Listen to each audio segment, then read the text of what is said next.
Eclesiastes capítulo 4, 7 a 12. Vamos orar? Pai, fala conosco, abençoe a nossa vida, enche-nos da Tua palavra e dá-nos compreensão do que a Tua palavra tem para as nossas vidas nessa noite. Em nome de Jesus eu oro. Amém. Eclesiastes 4, de 7 a 12, diz assim: Então, considerei outra vaidade debaixo do sol. Isto é, um homem sem ninguém, não tem filhos nem irmã, contudo, não cessa de trabalhar, e seus olhos não se fartam de riquezas, e não diz: para quem trabalho eu, se nego à minha alma os bens da vida? Também isto é vaidade.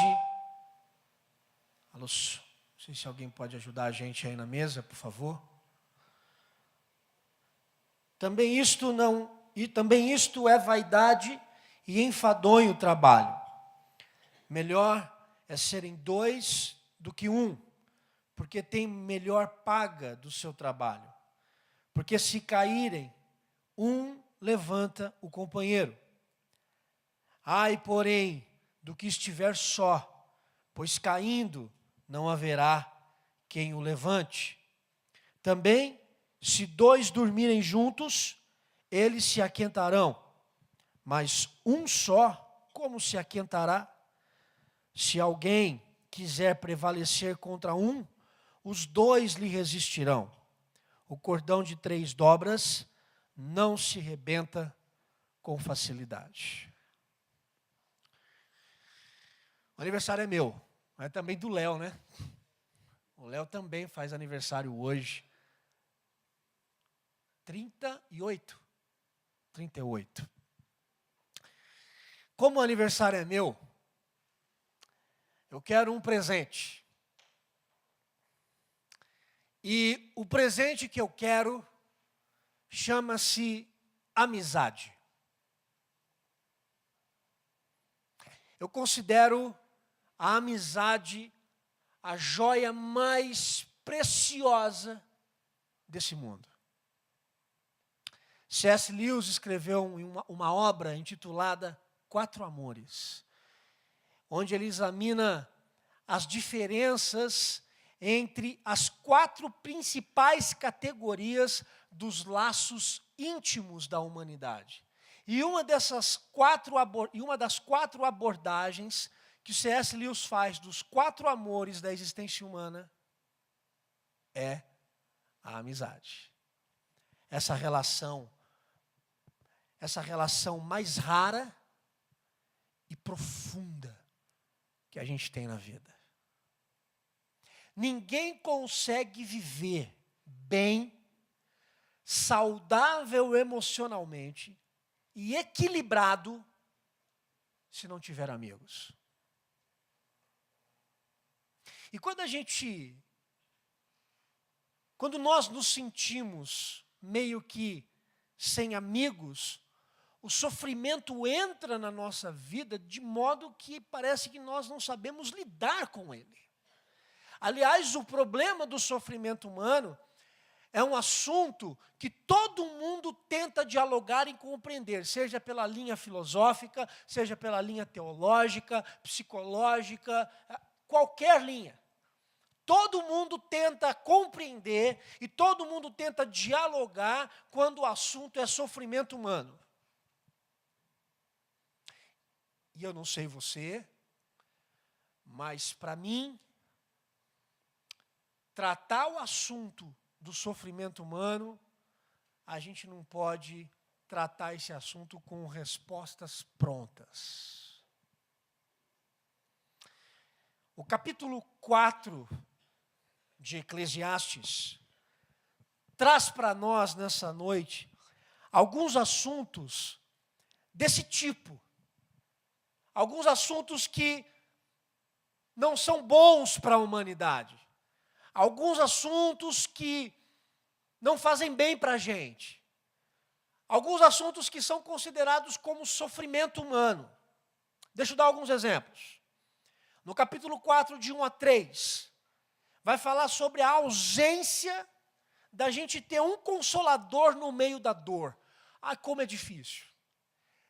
Como é difícil a gente olhar para o lado e passando por um momento difícil na vida e a gente não tem alguém para nos consolar. Nós não termos um ombro, não termos uma pessoa. O capítulo 4, de 1 a 3, está falando sobre isso. A ausência que o ser humano pode ter na vida quando ele não tem ninguém para consolá-lo no momento de dor e de dificuldade. Dos versículos 4 a 6, a gente encontra aqui o assunto da competição. E a gente está vivendo um momento de competição agora por conta da Copa do Mundo. Mas os versículos 4 a 6 não está falando de esporte. Está falando dessa competição que envolve a vida humana em algumas esferas e que tira a gente desse estado de tranquilidade, coloca a gente nesse lugar de tensão, pessoas querendo competir umas com as outras na vida. E se for possível, puxa-se o tapete, porque o que vale é que eu esteja por cima de você. Mas dos versículos 7 a 12, o texto que a gente leu, nós encontramos aqui um tema muito difícil para a gente. Dos versículos 7 a 12, a gente encontra um tema, a temática, muito importante, mas também difícil de lidar. A ausência de um amigo. A ausência de um companheiro. E aí, o que é que o texto tem a nos dizer sobre essa situação? Para mim, o texto vai mostrar o verdadeiro valor de uma amizade. E eu não costumo, como eu costumo pregar sempre em série, vocês já têm a temática do que eu trabalho no mês, então eu não costumo dar um nome para uma mensagem, para o sermão, mas hoje tem. O tema do que eu quero falar hoje é o valor de uma amizade. Qual é o valor de uma amizade? E eu quero compartilhar isso com vocês com base nesse texto de Eclesiastes 4. É interessante que na observação do Salomão, que é o autor aqui do texto, é interessante que na observação dele sobre essa situação da ausência de um amigo, ele sugere para nós que o isolamento, ou a distância, o distanciamento que nós podemos ter em relação a uma pessoa que poderia ser nosso amigo, poderia ser o nosso companheiro e companheira, mas não é.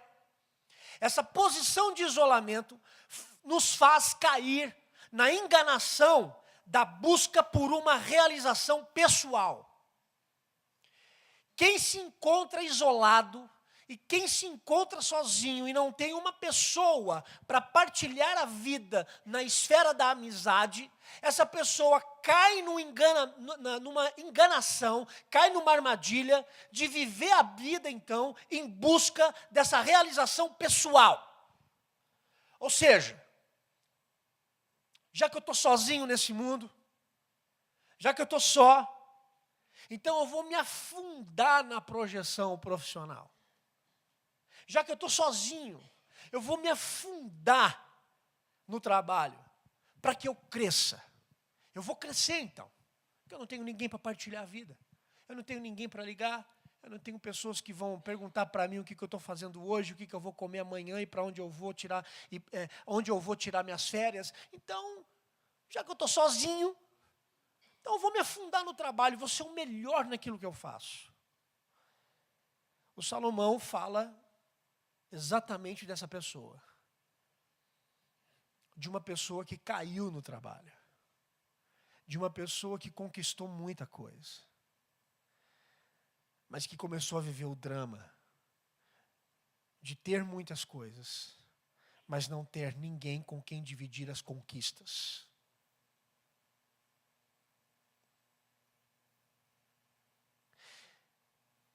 E aqui entra um detalhe muito importante nas relações humanas.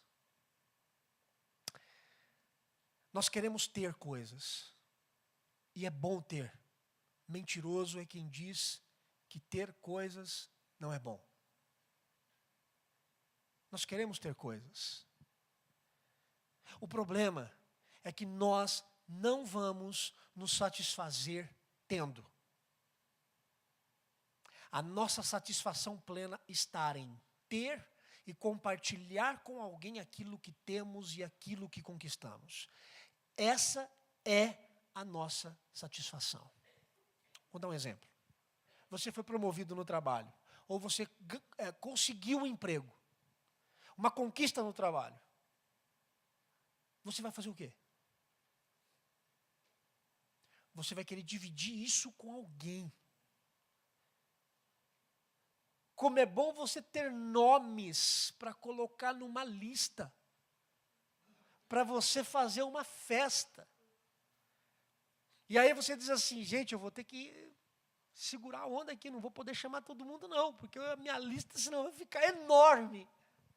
Ninguém quer celebrar uma vitória ou uma conquista no trabalho apenas publicando no Facebook.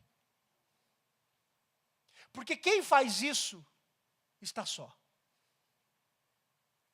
É o tipo de pessoa que recebe uma promoção na vida e coloca no Facebook e fica assim no celular. Quem vai curtir? Quem vai comentar? Quem? E aí quando alguém curte, você, uau, alguém curtiu. Não, mas essa pessoa não vai escrever nada. Não é assim que se celebra. A gente celebra ligando para as pessoas, dizendo assim, olha, eu vou fazer um pão de queijo lá em casa com café. E você vai. E a pessoa chega na sua mesa, senta, faz aquela sujeira, e depois todo mundo vai embora e você limpa a sujeira com a maior alegria do mundo. É assim que se celebra. Chamando gente, fazendo festa, rindo e fazendo sujeira na casa. É assim que se celebra. Na visão do Salomão, possuir coisas nessa vida e não ter ninguém com quem dividi-las é vaidade. O Salomão diz que não adianta você ter coisas na vida se você não tem ninguém para celebrar aquilo que você tem. Se você tem muita coisa, mas não tem amigo. Se você tem muita coisa, mas não tem com quem dividir, isso é vaidade. E eu achei muito interessante a linguagem da NVI. A NVI diz que isso não é vaidade. A NVI, a NVI, diz que é um absurdo. É um absurdo sem lógica. A gente ter, mas ao mesmo tempo a gente não tem. Porque de que adianta ter a vitória, mas não ter ninguém para nos aplaudir?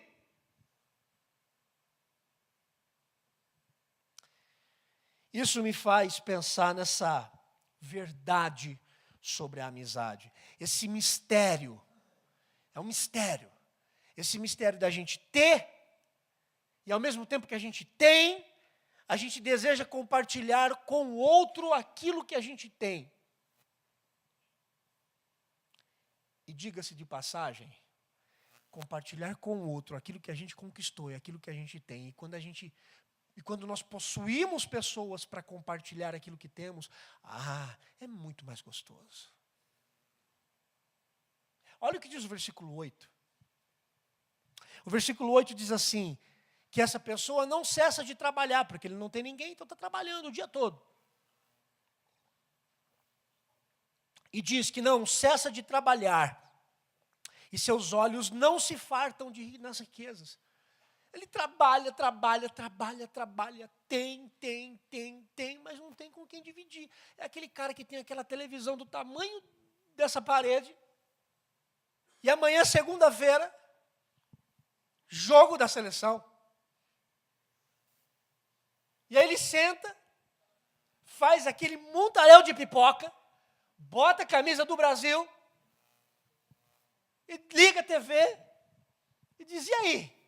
Quem vai sentar comigo aqui para ver? Ninguém, eu não tenho amigos.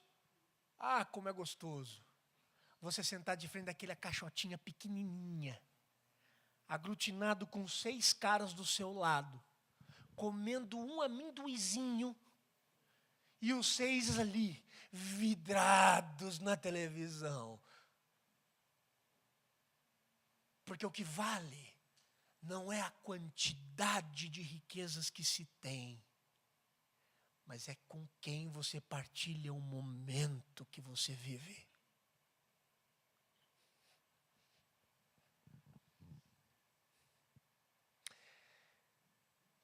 Versículo 8, não cessa de trabalhar e seus olhos se fartam das riquezas. É como se ele tem, mas ele diz assim, cansei.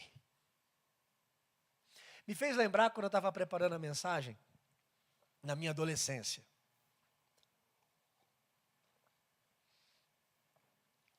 Talvez os meninos aqui mais antigos, nossa, mais antigos. Quem tem 40 para cima. Talvez os meninos mais antigos vão lembrar do futebol de botão.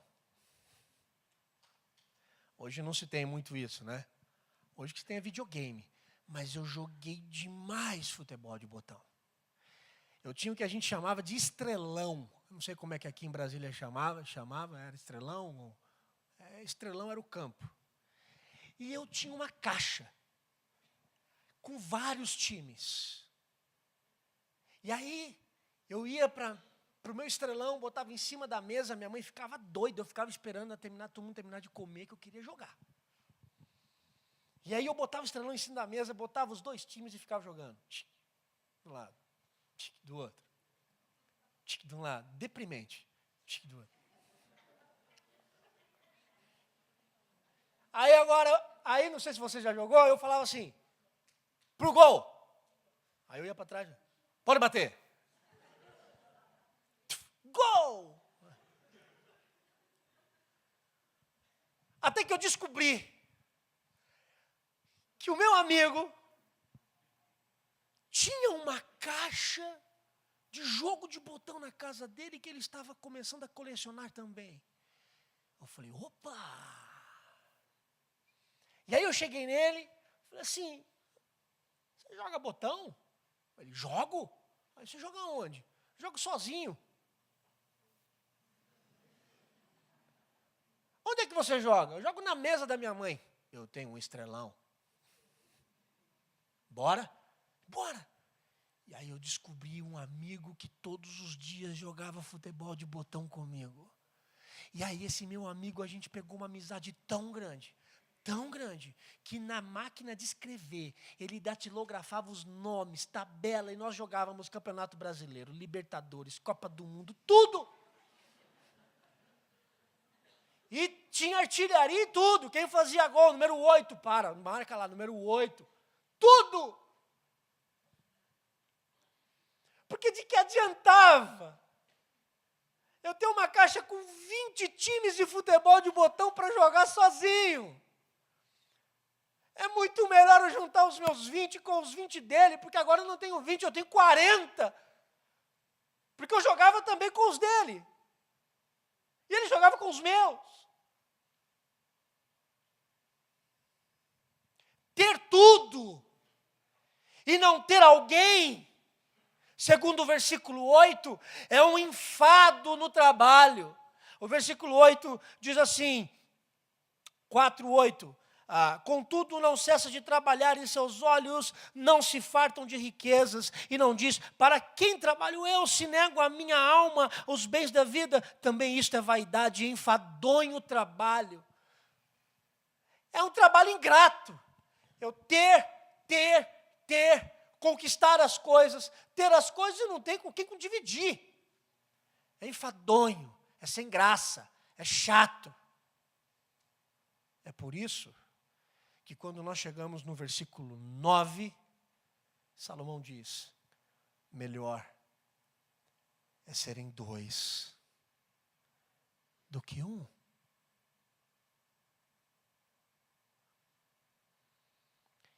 E aqui eu me reporto mais uma vez ao C.S. Lewis, que em uma outra ocasião disse que a amizade é o prato principal da vida. Engana-se quem acha que é o casamento. E vou lhe dizer por que não é o casamento. Porque existe um lugar na existência humana onde só a amizade acessa. Existe um lugar na nossa vida e no nosso coração que só a amizade consegue entrar. Pastor, não é o cônjuge? Eu acho que não. Sabe por quê? Quando você briga com seu cônjuge, brigou com seu cônjuge, com quem o seu cônjuge vai falar? Hein, Diana? Tem gente que acha que a família pastoral não tem problema, não é? Eu tenho meus problemas com a minha esposa, claro. Eu sou um tamanho pecador, ela é uma santa. O problema sou eu, querida, não é você. E aí o que acontece? A bichinha fica tão cansada que vez ou outra ela precisa de um Vale Night. E para onde ela vai? Com as amigas. Aí eu falo, vá. Ela vai. Passar 1 hora depois, acho que é uma coisa espiritual que acontece, que as minhas 2 orelhas começam a pelar. E eu falo, Senhor Jesus, agora eu estou sozinho em casa, as meninas estão dormindo, eu poderia ler, eu poderia jogar um videogame, eu poderia jogar um jogo de botão, mas não consigo porque minha orelha está pelando, essa mulher está falando de mim. E está. Sabe por que está? Porque quando eu recebo o meu Vale Night, aí é a minha vez. Porque assim, é natural. Nós precisamos de amigos para poder descarregar neles as nossas mazelas, reclamar do marido, reclamar da esposa, reclamar, estou cansado de trocar fralda, não aguento mais. Você fala para alguém, vai falar para os meninos? Não dá. Não aguento mais, eu quero dormir. Aí a amiga diz assim, não, bora lá para casa, você dorme 4 horas seguidas. A gente precisa. E a amizade acessa esse lugar no coração humano. Eu concordo com o C.S. Lewis quando ele diz que a amizade é esse prato principal da vida, e é. E é. Às vezes quando eu vou para a Lene, a gente vai junto, aí eu estou lá com os meus amigos que cresceram comigo. Aí, vez ou outra, a Diana chega em mim no canto e fala assim, você está levinho, né? Eu falo, por quê? Tô quase imitando o Sérgio Malandro. Por quê? Tá com seus amigos, você está mais leve. Né? Não está legal? Ela, não, tá bom, porque você fica legal comigo também. É assim. A amizade entra no contexto da nossa história e oferece coisas que nenhuma outra relação humana consegue promover. E nos dias de hoje, nós podemos manter 2 tipos de relação nesse perfil. Ou nós vamos ter amigos, ou nós vamos ter coachings. E ambos são muito diferentes um do outro. Ambos são totalmente diferentes. Deixa eu explicar um pouquinho. Amigos são aquelas pessoas que nós podemos ser aquilo que somos sem máscara. Eles nos ajudam porque nos amam. Eles nos aguentam porque nos amam. Estão com a gente porque nos amam. É o livre prazer, essa liberdade e prazer de simplesmente estar com a gente porque nos ama e porque é amigo. Coaching não.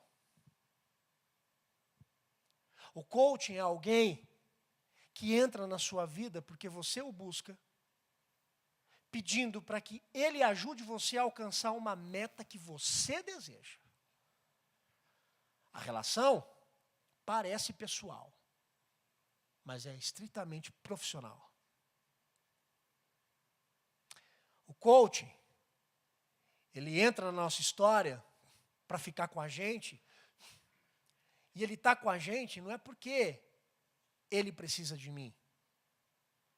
Aliás, eles estão conosco porque é uma relação, a única coisa que sustenta essa relação não é o amor, mas é o dinheiro e o interesse. A relação de coaching fica no coaching. A de amigo não. A relação de amigo se desenvolve. A relação de amigo se torna maior. Sabe por quê? Coaching permanece coaching, mas amigos se tornam mentores.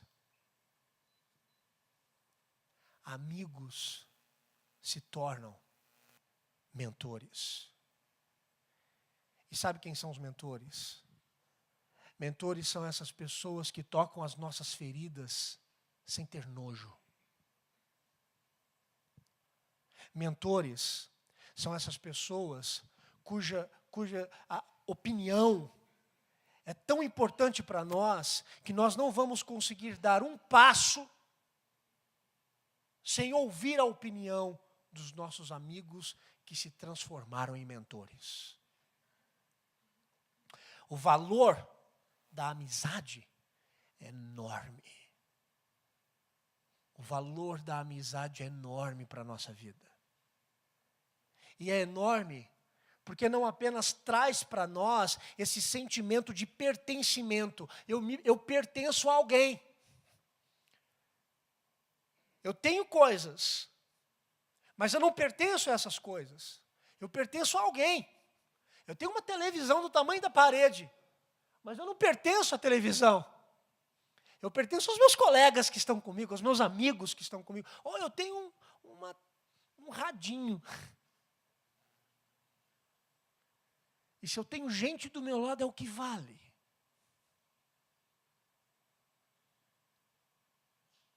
A amizade é preciosa porque, além de nos colocar nesse lugar que eu vou chamar de solo santo, de pertencimento a alguém, também mostra para nós o tipo de doação que a relação de amizade tem.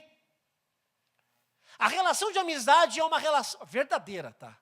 Não de utilitarismo, porque a relação utilitarista é aquela, eu sou seu amigo desde que você tenha algo bom para me oferecer.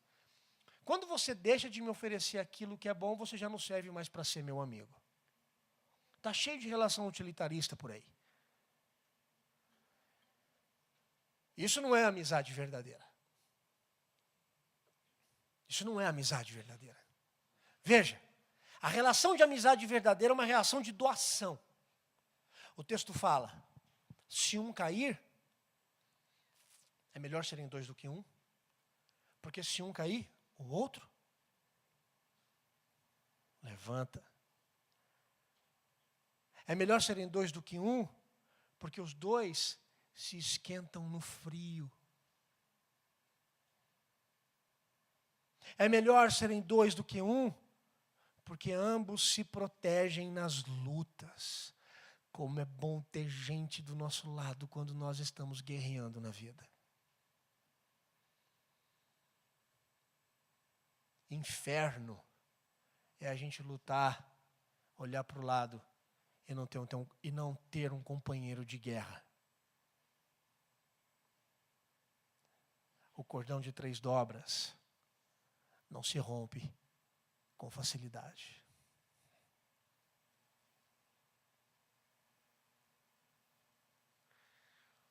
Conta-se a história de 2 meninos,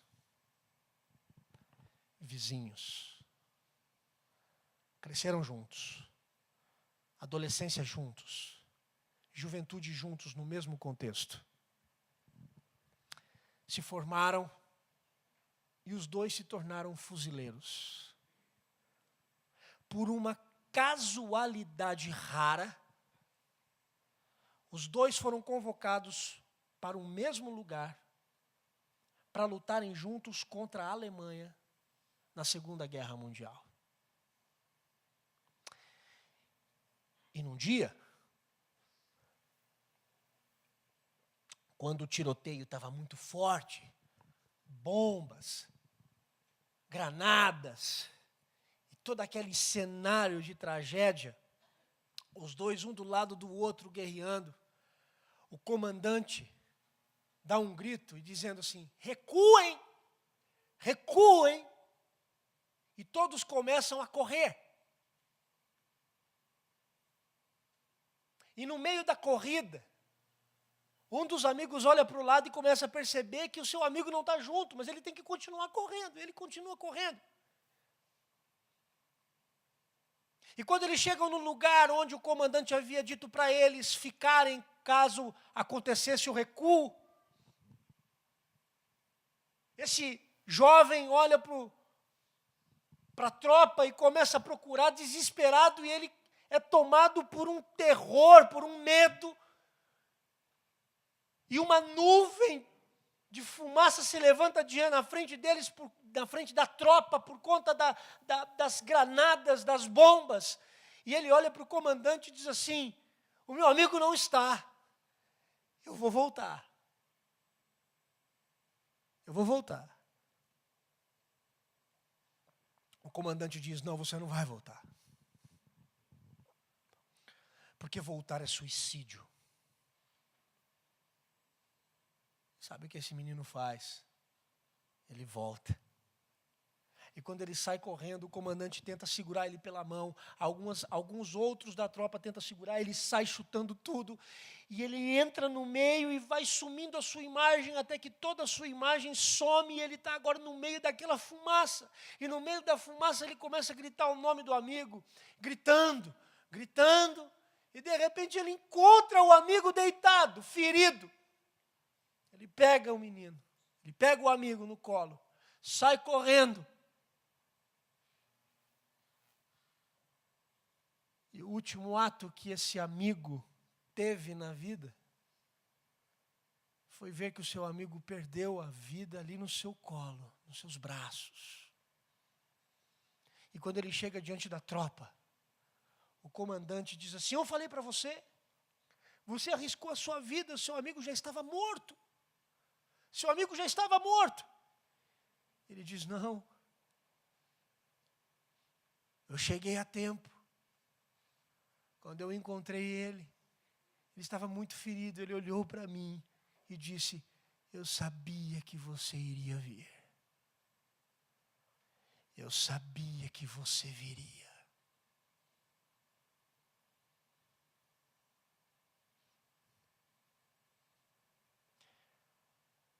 Eu quero amigos assim. Eu quero ser um amigo assim.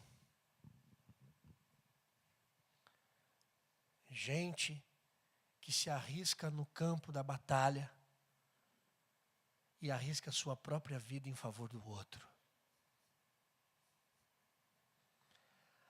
Eu quero amigos assim, que me tomem nos braços, ainda que seja tarde demais para mim. E quero honrar a minha vida toda em nome desses amigos. Mas nós só seremos amigos assim quando nós compreendermos que no campo da batalha da vida, o maior amigo voltou entre as fumaças. Tomou todos os tiros no nosso lugar. Sacrificou a sua vida para que pudéssemos ficar vivos. E nos tirou da fumaça tomando tiro, e nos colocou num lugar de vida e morreu para que o soldadinho como eu e você pudéssemos agora não sermos mais mortos pelos tiros do adversário e do inimigo. Jesus, o amigo que se entregou, nos ensina a sermos amigos fiéis como Ele foi, dando tudo o que tinha em favor dos seus amigos. Esse é o presente de aniversário que eu quero. E esse é o presente de aniversário que eu desejo que você tenha. Amigos.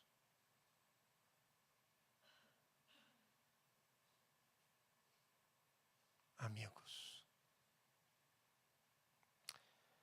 Senhor,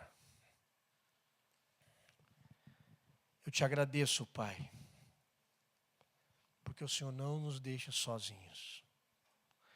Eu te agradeço porque o Senhor não deixa e não permite que nós venhamos a ficarmos no campo da batalha sozinhos. O Senhor veio até nós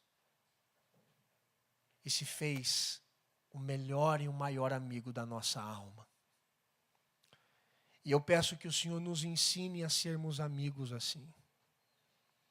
Quão duro é quando a gente tem uma coisa tão legal, mas a gente não tem alguém com quem compartilhar aquilo que temos.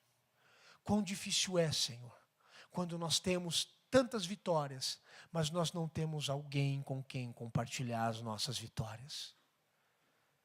Eu peço para que nessa noite, Pai, nesta noite, o Senhor dê a alegria de termos amigos. Amigos verdadeiros, que vão pagar um preço, que vão pagar o preço de correr o risco para guerrear as nossas guerras. Dê-nos amigos, Senhor. Dê-nos amigos. Em nome de Jesus eu oro. Que a graça do Senhor Jesus, o amor de Deus o Pai, a comunhão e a consolação do Espírito Santo esteja sobre a sua vida, lhe dando amigos verdadeiros, hoje e para sempre. Amém.